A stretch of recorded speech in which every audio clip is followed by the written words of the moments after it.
Budrys išreiškė, kokia pozicija turėtų būti Lietuvos dėl Donaldo Trumpo pareiškimų dėl Grenlandijos įsigijimo. JAV prezidentui Donaldui Trumpui reiškiant pretenzijas į Grenlandiją, Lietuvos užsienio reikalų ministras Kęstutis Budrys sako, šiame debate Lietuva nestoja nei Vašingtono, nei Danijos pusėn. Politiko teigimu, JAV bei Danija yra Lietuvos partnerės, todėl visi klausimai turi būti sprendžiami sąjungininkų ir tarptautinės teisės dvasioje. Lietuva nesirenka ne vienos pusės, Lietuva sako, kad mes esame visi sąjungininkai, kurios sieja tiek ilgametis bendradarbiavimas, tiek kiti įsipareigojimai vieni kitiems. Ir tokia dvasia mes sprendžiame visus klausimus, kurie mums tarpusavį iškyla. Galų gale net ir Vašingtono sutartis, NATO sutarties 1 straipsnis mus taip įpareigoja. Mes nuo to negalime atsiriboti. Trečiadienį po susitikimo su šalyje viešinčių Graikijos užsienio reikalų ministrų žurnalistams sakė Budrys. Gal skambėtų ir neblogai, jeigu nebūtų nutylima keletas dalykų. Arba bent jau, kaip čia išsireiškia, maždaug turi būti sprendžiami visi klausimai kartu ir draugiškai su partneriais. Bet mes šiandien nekalbame apie sprendimą. Taip, Lietuva sprendimo neprims, bet poziciją mes galim turėti ir savo nuomonę galim išsakyti. Pavyzdžiui, lygiai taip pat ES tokia pozicija. Kaja Kallas kaip tik pasakė, kad ne, Europa nesideri ir Grenlandijos visiškai čia net neklausimas. We're not negotiating on Greenland. Of course, we're supporting our member state, Denmark, and its autonomous region, Greenland. But we shouldn't also go into speculation about what ifs, because it's not the situation right now. Kallas told reporters after an EU foreign ministers meeting. Tai net tie, o kas jeigu spekulacijos ir svarstymai yra neprimtini. Ir tai labai aiški pozicija Europos ir iš Estijos liktais Kaja Kallos politikės. Taip pat kitas dalykas. Patys grenlandiečiai apklausoj labai aiškiai išreiškė norą jokio bendro ryšio su Amerika neturėt. 85% grenlanderių nenori, kad jie priklausytų Amerikai. Ir 45% tokius Trumpo interesus laiko grėsme tiesiog. Čia net neklausimas yra. Ir tai, kad Lietuvoje mes negalim savo nuomonės išreikšti, ir Budrys sako, kad mes sprendimą turim priimti kartu. Taip, sprendimus visus kartu priminėsim. Bet čia dabar nėra jokių diskusijų ir derybų dėl to. Dabar vyksta tik iš vis atsitiktiniai pareiškimai iš Trumpo ir mes labai aiškiai turim pasakyti, kad tai nėra priimtina net ta mintis.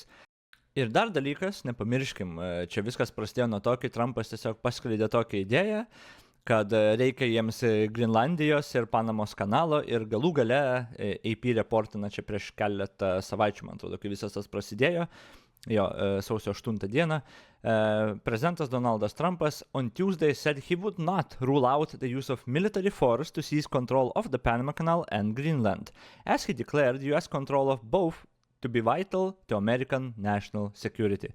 Tai žmogus tiesiog pareiškia, kad nori Grenlandijos, netmeta galimybės karinės savo galios panaudoti, kad savo interesus tos pasiekti. Ką jums tai primena? Demokratinę kažkokią šalį, demokratinius pareiškimus?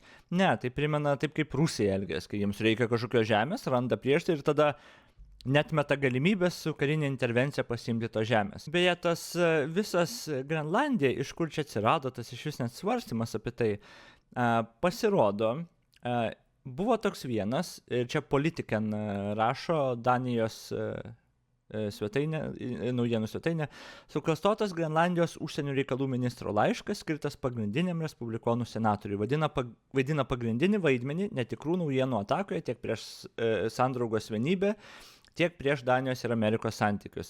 Ekspertas mano, kad rodiklė nukreipta į Rusiją ir vadina bandymą itin grubiu. Čia, aišku, aš išverčiau į lietuvių kalbą, nes aš danų kalbos tikrai nemoku. Laiškas skirtas JAV senatoriui Tomui Kotonui, įsivadinusiam svarbu vaidmenį ruošiantis rugpjūtį JAV prezidento Donaldo Trumpo garsiajam ir liūdnai pagarsėjusiam pasiūlymui nusipirkti Grenlandiją iš Danijos. Daugiau šiek tiek aprašo, kas tame laiške, žinoma, ir prisega tą laišką parodyti. Politiken žiniomis, tai pirmas kartas pastaruoju metu, kai įtemptos Danijos užsienio politikos situacijos metu atsiranda tokio tipo falsifikacija. Suklastoto laiško tikslas, anot nemažai ekspertų ir politikų, aiškus. Grenlandija ir Danija turi būti atskirtos, o tarp Danijos ir JAV turi būti sukurtas gilus nepasitikėjimas. Vyriausiasis ir karinis analitikas Stinas Kjargardas iš Švedijos gynybos akademijos, be kita ko, užsiema komunikaciją, strategiją ir dezinformaciją. Jis vadina labiausiai akivaizdžią, kad už netikro laiško slypi Rusija. Dabar daug spekulacijų aišku yra, bet, vėlgi, kam naudingas va toks, aišku, Rusija. Ir kur tik pažiūrėsi, Rusija už to stovi. Dabar čia greičiausiai nėra 100% patikrinta, bet nustebti nereiktų. Bet netikras laiškas buvo. Ir tas Tomas Kotonas tą netikrą laišką ar idėjas paėmus turbūt ir Trumpą pasiekė. Ir dabar žiūrėkit, Trumpas susimasto apie tai, nes jam pasirodė turbūt gera idėja. Nes Grenlandijos visi norėtų čia ir rusai norėtų. Ir visai man patiko dar Tomo Vytauto Raskevičiaus postas. Kai studijavau politikos mokslus, mums nuolatos buvo kartojama, kad vienas patvariausių politikos mokslo dėsnių yra demokratijos tarpusavėje nekariauja. Trumpo pretenzijos Danijai dėl Grenlandijos kasinasi net ne į konkrečios NATO sąjungininkės suverenitetą ir teritorinį vientisumą, bet prilygsta geram trotilo užtaisui po tarptautinę teisę grindžiamos sistemos pamatais. Viena yra susivienyti prieš Ukrainą užpuolusią diktatorių, bet kai nebeliks žaidimo taisyklių tarpusavyje, vakaruose bus šakės. Todėl užsienio reikalų ministro pareiškimas, kad Lietuva šiame konflikte nesirenka ne vienos iš pusių, yra labai pavojingas, nes dėl momentinės naudos esame pasiryžę įsižadėti bet kokių principų ir vertybių. Dar ironiškiau, kad šis Lietuvos pareiškimas yra adresuojamas Danijai, kuri antroji po Islandijos pripažino mūsų nepriklausomybę. Ir čia, manau, iš tikro viskas ta tema ir yra. Budrys pasakė, bet man atrodo, čia yra visiška nesąmonė, kurią jis pasakė. Mes sprendimų jokių čia nepriemam, bet mes turime išsakyti savo nuomonę. Ir jeigu mes išsakom savo nuomonę prieš vieną autoritarą ar diktatorių, kad užgrobinėt žemės nevalia ir apie tai net diskusijos negali būti. Tai lygiai taip pat ir prieš kitą. Ir aš suprantu, kad mes Lietuva nesam dideli ir mes tokioje pozicijoje, kad kaip ir amerikiečiai mūsų labai dideli draugai, bet rusai kažkada buvo, arba bent jau apsimetinėjo mūsų labai dideliais draugais. Ir tapti priklausomais nuo jais, paminant savo visas vertybės ar moralinius principus, tiesiog neteisinga. Ar mes norim gyventi pasaulyje, kur tiesiog didelė šalis gali nuspręsti, kada mums reikia saugumui.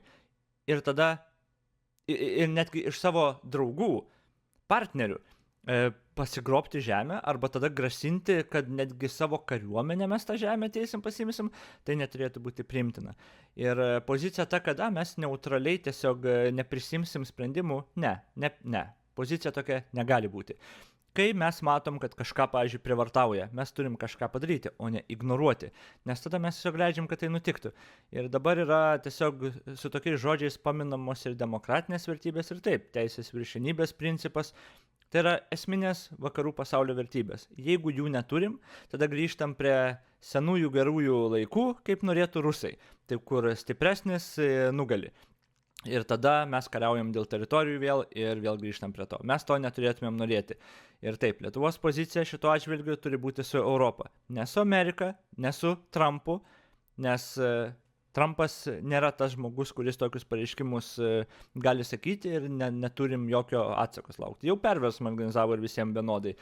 Daug dalykų padarė, kur visiems vienodai, nes visi kaip ir priklausomi nuo Amerikos ir turi ten jam padlaižiauti, tarkim.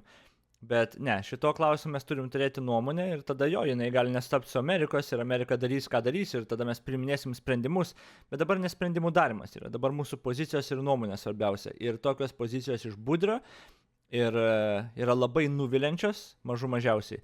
Bet tai ne pirmas kartas, kur šita nauja koalicija ir nauja vyriausybė nuvilia, kaip čia, sušvelnindami Lietuvos principinės pozicijas.